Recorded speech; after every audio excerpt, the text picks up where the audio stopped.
and we didn't do a test screening for a martial arts audience. We did a test screening for like moms and kids. Okay, so we're like for like a PG-13 kind of an audience, and they loved it. You did something none of us professionals been able to do for the last 5 years. You got their attention. Hey, hey.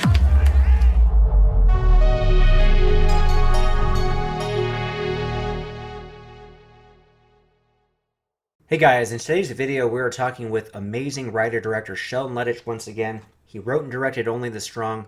By the way, this is a great film. If you haven't seen it yet, you owe it to yourself to check it out. If you have seen it, I do recommend revisiting it. Actually watched it the other day myself. Holds up really well. So we're going to show appreciation, discuss this film, also talk about why it didn't necessarily perform that great at the box office, unfortunately, and some of the negative consequences as a result. So anyway, please make sure to help support the channel by liking the video, subscribing, sharing the video. Oh, and one more thing, make sure to pick up your black belt cologne or perfume. There's a women's variant. It's an amazing premium quality product, and I can get you a huge discount. All that information is linked in the description below. A lot of people like Only the Strong. I like Only the Love Strong. Only the Strong, because I was going to ask you about that later. I mean, basically, Mark Dacascos, essentially, this is a movie that when I watched it, I thought he could be like the next big thing because he was very charismatic. But later, a couple years later, Kickboxer 5 or some other movies, he didn't look that good. A side note on Kickboxer 5 Redemption, it's almost amazing how much that got wrong. Even the promotional materials. Mark Dacascos, star of the upcoming blockbuster Double Dragon. Double Dragon, a blockbuster? I mean, it had quite the opposite effect. It pretty much ended Mark's bigger studio film career, and he's been relegated to straight-to-video fare ever since. Make sure to check out an in-depth discussion I did on Mark Dacascos, by the way. I'll link that video in the description below. It's almost amazing how great you can look with the proper script and the director. So you made Mark Dacascos look like a star. But and then I also pushed him to go to the gym, build your body up. Because this was the era of heroes with big muscles, like Arnold and Stallone and Van Damme. And so I was really pushing Mark to go to the gym, work out, and he looked great in Only the Strong. And I was involved with choosing his wardrobe. I did everything I could to make sure that he looked like a movie star. And I think he does look like a movie star. And I don't think he's looked quite as good since then, my opinion, but I don't like this bald head. I don't like his shape either, but he looked better in Only the Strong than any other movie. Now, Only the Strong is one where things went really well. Everybody got along great. We had a terrific shoot. The movie itself didn't do well business-wise, and that was because Mark had this manager named Catherine James, and 20th Century Fox loved the movie, by the way. They were getting ready to push it big. They wanted to make a star out of Mark Dacascos also. Mm-hmm. We had a tour all laid out for us. We were going to go to, it was either 12 cities or 15 cities in the US. But then Catherine put Mark in this other movie, Double Dragon. Yeah, Double Dragon. Now, I don't know if you've ever seen Double Dragon. Oh, yeah, I got it in the shelf behind me somewhere here. Right. It's a pretty hard movie to sit through.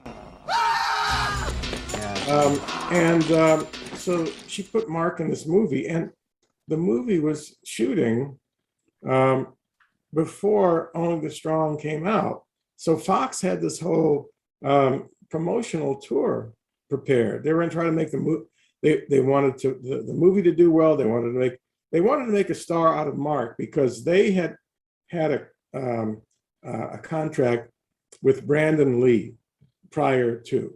Sure. And Brandon Lee tragically died on the set. And Rupert Murdoch, the head of Fox, saw the screen test we did with Mark, and he was thinking, okay, this guy can take Brandon Lee's place. We can, all those movies we were going to do with Brandon Lee, we can do them with Mark Dacascos. So they really wanted to make a star out of Mark. And he got stuck on Double Dragon. And the reason I say he got stuck on it is because it ran way, way over. It ran months over. Wow. The director really didn't know what the hell he was doing. And the producers, ironically, the producers were the same people that produced Lionheart. They were involved with Double Dragon also. So it just goes to show, if we had any problems on the set of Lionheart, it wasn't me and Jean-Claude, okay? We were doing the best we could to make a really great movie. So Double Dragon, it dragged on for months, and eventually Fox just decided, okay, forget about these 15 cities. We're going to do 2 cities, okay, when Mark's finally available. And so we ended up doing promotion in LA and Miami, and that was it. And they had to push back the release. They were going to release it because we did a test screening, and the test scores were just through the roof on Only the Strong. I got all the test scores here, and basically it was like 93%, 95% gave it a very good to excellent. I put that in the top 10 martial arts films of the 90s. Like, absolutely. I agree with that 100%. Yeah, audiences loved it, and we didn't do a test screening for a martial arts audience. We did a test screening for like moms and kids. Okay, so we were like for like a PG-13 kind of an audience, and they loved it. You did something none of us professionals been able to do for the last 5 years. You got their attention. Hey, hey. So everything, all systems were go for this, and then Double Dragon drags on for months and months and months. And Fox finally decides, okay, we'll just put a minimum amount of promotion into this. So it opened with very little promotion. And I forgot if Double Dragon opened before or after, but it made no money at all. So, and it's a terrible movie. Yeah, it's not that good. So that's what derailed Mark right at the beginning. Congratulations, Billy. You just lost us the prize money. Because Mark, he should have been up there with Van Damme and Stallone and Seagal and all of them back then. But his manager's bad choice there derailed all of that. Yeah, I also think it probably derailed Paco Prieta because he was really cool in this, and he was, of course, the Tarzan dude in Lionheart. But also, Paco made a few other movies. He made a few other very low budget movies, like with Jeff Wincott. Street Law, starring kickboxing champion Jeff Wincott and Paco Christian Prieto of Lionheart and Only the Strong. I know he was in one movie with Burt Reynolds where he had played a smaller role, but Paco should have had a career also. Do you think this performance, because they didn't roll it out and do the promotion, because I noticed on IMDb, even like your filmography, like you were on a roll, man. Bloodsport, Rambo 3, Lionheart, Double Impact, Only the Strong, wrote and directed this, and then there's like a multi-year gap before I think maybe you came out with Perfect Target 97, I believe. Right, yeah. So did that negatively impact you too? Well, the fact that it made very little money at the box office did not really help. And then I also had some issues with some of Jean-Claude's people, especially his agent. His agent didn't like the fact that Jean-Claude and I were so buddy-buddy. And so he was basically trying to split us apart so he could hook up Jean-Claude with other clients from ICM. So that didn't help either. So there were a number, there were a number of factors that kind of derailed me as well. But if had Only the Strong done super well at the box office, obviously that would have helped quite a bit. Imagine what could have happened, guys, had Only the Strong been marketed like it should have been. I mean, growing up, I never even seen a trailer for it. I only heard about it when it was already on video and someone from school was talking about it. If it actually made what it deserved to make in the box office at that time, I mean, think about what could have happened. Mark Dacascos would have probably been a much bigger star. Sheldon Lettich between 93 and 97 would have probably made minimum like 2 or 3 more amazing films of this caliber. And then Paco Prieto probably would have had a pretty good run as well, something better than that straight-to-video Jeff Wincott film. Imagine the possibilities. Such a shame. But in a lot of ways, it's really us, the audience, who missed out the most. Yeah, was there any talk of you working with Mark Dacascos again? Yeah, we had talked about possibly doing a sequel to Only the Strong, but that didn't happen. But also, his manager, Catherine, just didn't like me. Her again. Okay. Oh, really? Okay. So there was some friction there. So basically, she tried to steer Mark away towards other directors. Yeah, I got a funny story between these two movies, Bloodsport and Only the Strong, by the way. So Okay. when I was in middle school, like in 9th grade, obviously, Bloodsport's the movie. Everybody pretty much agreed. But there's an acquaintance, and he was saying, you know what? I think Only the Strong is better. This is the new best martial arts movie ever. And I remember watching it. I was like, okay, this is pretty good. And I was even trying to practice the Brazilian capoeira myself because they had no studios in the neighborhood. So I was, practicing front flips and back flips and all that in my yard because of this movie. But essentially, it's gotten very popular, though. Subsequently, there are capoeira schools in just about every city. Oh yeah, now thanks to this movie, thanks to you. But essentially, I didn't know the same guy was behind both of these. And then, what do you know? I'm actually talking to the guy like 25 years later or something, which is kind of funny. But essentially, like you played such a role in and it was that era where the martial arts movies were so great. Do you think they'll ever be that great again? Or is it like because at the MMA and the UFC, like maybe the martial arts genre, as far as like movies go, can never be that great? Because that was really the only time we could experience them, right? Now you could watch real fights all the time just on TV. Right. Well, John Wick is, there's an awful lot of fighting in John Wick. And those fights are really good. And they're different than the fights that we did. That's like a whole new genre of films, and they're different.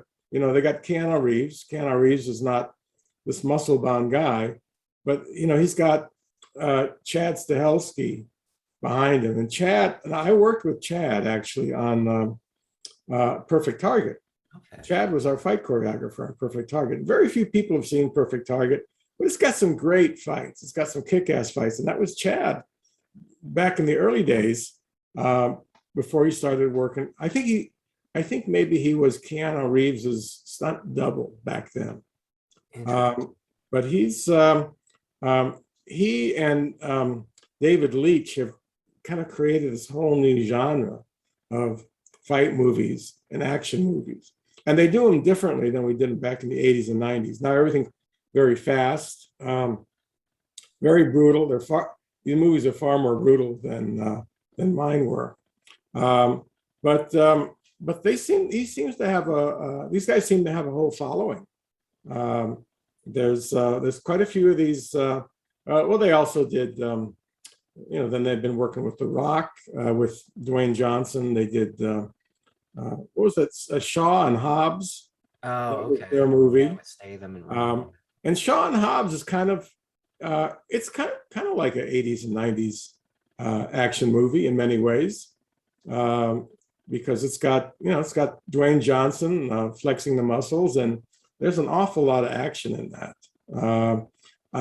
It's way over the top compared to what I was doing, and quite unbelievable. There's crazy stunts that you just can't buy into. There's also another thing that we've got nowadays is those Fast and the Furious movies. Mm-hmm. And those take action to a whole new level, but to like a comic book cartoonish level. Like the action in all of those movies that I just mentioned, Shaw and Hobbs and Fast and the Furious, it's all so over the top. It's all so exaggerated. You got cars flying through the air, cars going into outer space, cars dragging a safe through Brazilian city while cops are chasing after them. It's crazy stuff that I would like to think my movies were just a little more realistic than that.